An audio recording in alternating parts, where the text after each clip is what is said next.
Hey guys, today we're going to be making a very quick, clean, and simple card. It's crunch time, so we're kind of getting the last minute cards done for Christmas. So I'm going to be using this Santa's Helpers stamp set by Sunny Studio, and I have a piece of Nina Solar White cardstock here, and this is cut with a diagonal stitch rectangle die by MFT, and I'm just using my ruler here and a pencil to just draw a straight line across and mark the middle of my card panel here just to kind of guide me as far as where my stamping is going to be. Then I'm just going to be taking one of the images. So you can mass produce these like crazy if you're only using one image for each card. And I'm going to stamp this 3 times. I stamped it right there in the middle where I had my little pencil mark, and then I'll stamp one on either side of that and erase my pencil lines. Now we'll move on to the Copic coloring, and I wanted to color these cats each a little bit different. So for this first cat, we're going to color her like a gray color. So I'm using my warm grays, and I'm going to go in right with my darkest color just because the grays blend so nicely. Just going to add a few little shadows where her little paws are sticking up there, and on either side of her face. We're just going to work with a center light source because that's the easiest. Blending that out with the W5, then the W3, and then just the W1 for the highlight color. I took my R22, no, I didn't. I took my R21 and just added a little bit of color to the inside of her little ears and her nose. And for the second cat, we're going to be coloring her black and white. So first I'm going to start off with my C3, which is going to be my lightest color for the black spots. And I'm just going to kind of draw in where my spots are going to be and just fill those in. Then I'll go in with my C7, which is the darkest color. So I'm not actually using black here. And just going over the darkest areas of those spots. So basically where the shadows were for the first cat, we're going to place those same shadows even if they are spots. Then I'll blend that out with the C5 and then finally go back in with that C3. I'll keep that C3 out because I'm going to create some of the shadows for the white areas. And I'll just flick that out with my C1 and kind of fade off to white. So I am leaving quite a bit of white on the cat. I'm just adding my shadows where the white areas are. Again, going in with that R21 just to add a little bit of color to the ears and the nose. For this last little cat, I wanted her to be white. So again, just using the C3 and the C1 just to add a little bit of my shadows, flicking that out with the lightest color. Then I'll go in with my colorless blender just to kind of get rid of some of those flick lines and make sure that I do preserve that white highlight right there in the center. Again, R21 for the ears and the nose. Now for the stockings, I'm going to start off with my greens because my stocking itself is going to be red and I want to save that for last because reds have a tendency to bleed. So I'm starting off with my lightest color and just mapping out where my darkest areas will be. I'm going to have a little bit of shading on the bottom part of each of those little patches and then underneath the cat's paws and underneath the little bow. Then I'll go in with my darkest color and I'm just using this very sparingly. I'm just putting in the very darkest areas. I'm not doing any flicking with this. I'm just putting in a small little line on those little patches and underneath the little bow. You want to make sure that you use your lightest color and your darkest color most sparingly. The actual color of the object will be your mid-tone. Whether you use 1 or 2, that's the actual color of the object. The rest is just shadows and highlights. So once I had the darkest color down, I will extend all of those areas out with my darkest mid-tone, and this is where I'll start some of my flicking motions, especially on those little patches there. For the top part of the stocking, I'm really just kind of going over that line that we had created with the G28 and thickening that up. Next, going in with my lightest mid-tone and extending those areas out almost to the very edge, just leaving a little bit of room for my highlight color. Again, you want to make sure that your highlight and your shadow color is the least amount that you put down.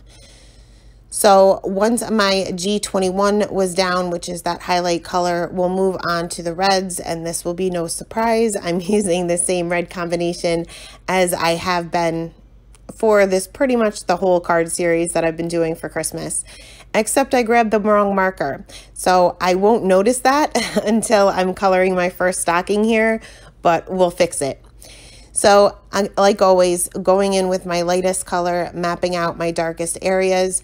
Being these stockings are kind of tilted down, I guess, the shadow would be off to the left-hand side above where the little patches are sewn onto the stocking. For the bow, I'm just adding a few little flicks in the center and where it's tied together, as well as the little ribbon that's kind of hanging off the side. For the part of the stocking, the little loop that hangs on the chimney, or not the chimney, the fireplace, I was going to do some shading there, but I was too worried about it bleeding, so I'm just going to go in with it solid with my darkest midtone. So next I'm moving on to the darkest color, and again, just putting a line where the darkest areas will be, not doing any flicking motions. In fact, I did no flicking at all for this main part of the stocking at all.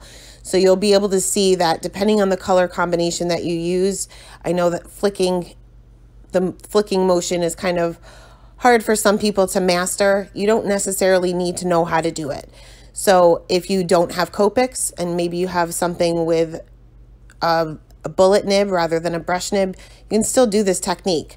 You'll just maybe have to go over the same area more than once to get that blend. So next, going in with the R46, and here I'm just going those straight lines again. I'm starting right where my darkest color is, where I left off with the darkest color, and just extending it out. Now here I thought I grabbed the R24, but I didn't grab the R24. I grabbed the R27, and I didn't even notice until I went in with my R22 and I wasn't able to really blend it. It was just too much of a difference. So I will bring out my R24 and just use 5 colors rather than 4 colors on the main part of the stocking. And I was able to get those blended a little bit easier, and just leaving that small little area for the highlight. Colored the other two the same exact way, including the R27, so that they all pretty much look the same. I know I have a smudge underneath that middle stocking there. It happened when I stamped, and I'm just going to go over it with my white gel pen, as well as any areas that my reds kind of bled a little bit. More color you add, especially with the reds for whatever reason, the more chance you have of bleeding. So I wanted to layer my panel onto a red cardstock, but I don't want to go through all my red and try to get something that matches perfectly with the stockings. So what I'm going to do is I'm going to take another piece of the Nina Solar White, and I'm kind of just seeing how big I need it to be. Trim that down just a little bit, just so it's slightly larger than my card panel. And I'm going to take my R46. I would suggest taking one of your midtones. It really doesn't matter which one. And I'm just going to color all 4 of the edges. That's the only part that you're actually going to see. And I just kind of line that up, make sure that everything is covered that needs to be covered. Next, for the sentiment, this will also be no surprise, because for whatever reason, I'm kind of obsessed with this. I'm taking a black piece of cardstock and stamping my sentiment with Versamark ink, sprinkling on some white embossing powder, and heat setting this. Now, if you do this, I do recommend you use a heavier weight cardstock. If you use the thinner kind or the cheaper kind that you get from Michael's, it's not going to hold up. No matter how much foam tape you use, it's just going to be too flimsy. So I went ahead and cut that into a strip, and I wasn't sure where I wanted this placed. I was initially going to go over the stockings directly, but I could still see that little smudge that I had from my acrylic block in the beginning. So I'm going to put this on the bottom. Going to adhere my main card panel, or this red panel, to an A2 size card base with my Tombow Mono multi glue, and then adhere my main card panel right directly on top of that. And then finally, I will pop up my little sentiment strip with some Scotch foam tape right there underneath my little cats and their stockings. Now, I created a few different cards the same exact way, different stamp sets, but it was super quick and easy. Once you have your stamping done and all lined up and everything, you can just kind of whip these out. So this is a great clean and simple card to make for these last minute cards that we're creating being so close to Christmas right now. So went in and fixed up those areas again because I was still able to see the red. Going to use my Nuvo Aqua Shimmer pen just to add a little bit of shimmer to the stockings. And that is the card. Here's another card that I made with Jolly Gingerbread. Pretty much the same way, same kind of layout, super clean and simple. Thanks, guys. Have a great day.